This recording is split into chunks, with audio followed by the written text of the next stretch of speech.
Stress-free and carefree ang branding ni House of Lies star Beauty Gonzalez ngayong 2026.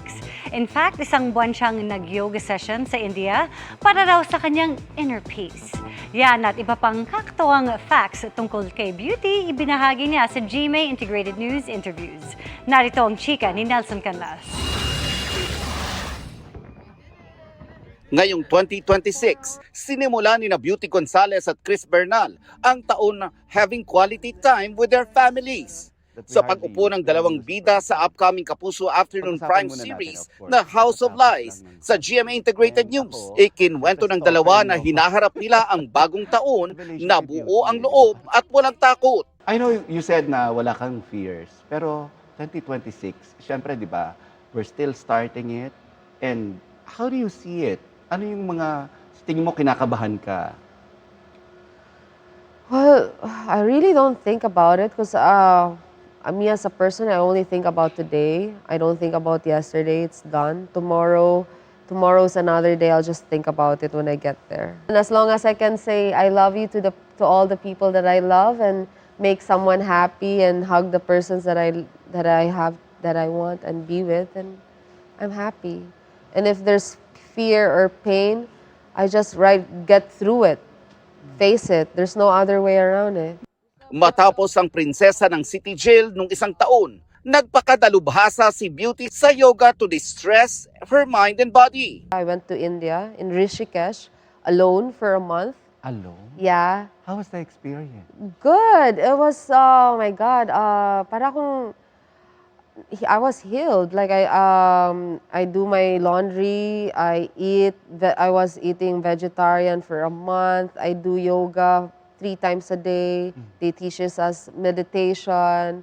I enjoyed it and I was healed and I'm a certified yoga teacher now. But do you get to contact your family? Yeah. Oo naman, hindi naman siya rehab.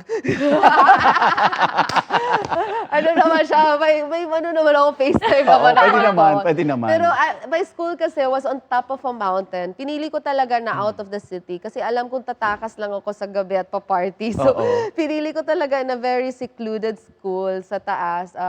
And then, bawal kaming tumakas kasi may mga tigers sa labas. Literally. Literal na tiger? Yeah.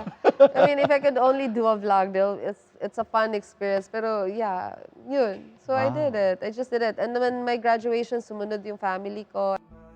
Masasabing hindi ordinaryo ang mga gustong puntahan ni Beauty. Ang kanyang choice of vacation places, hindi pangkaraniwan. I like going to obscure places din eh.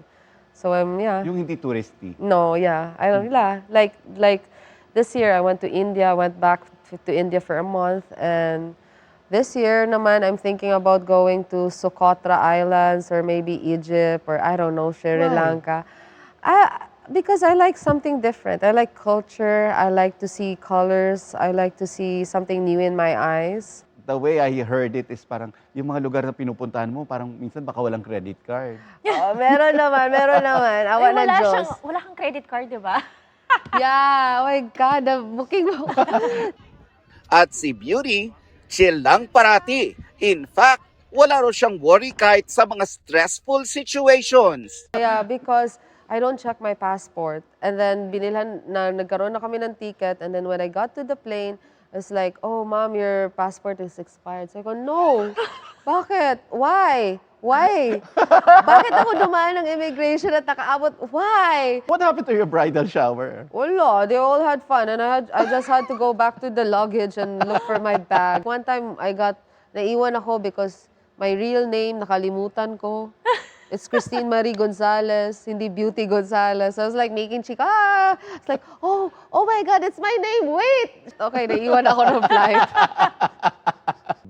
Bukas, si Chris Bernal naman ang magbabahagi tungkol sa kanyang pagiging ina. Yes, at saka hanggang ngayon, breastfeeding pa ako. Hanggang ngayon? Oo.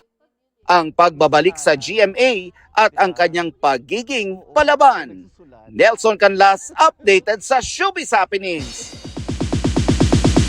And that's my chika this Wednesday night. Ako po si Iya Arellano, Miss Mel, Miss Vicky, and Mia.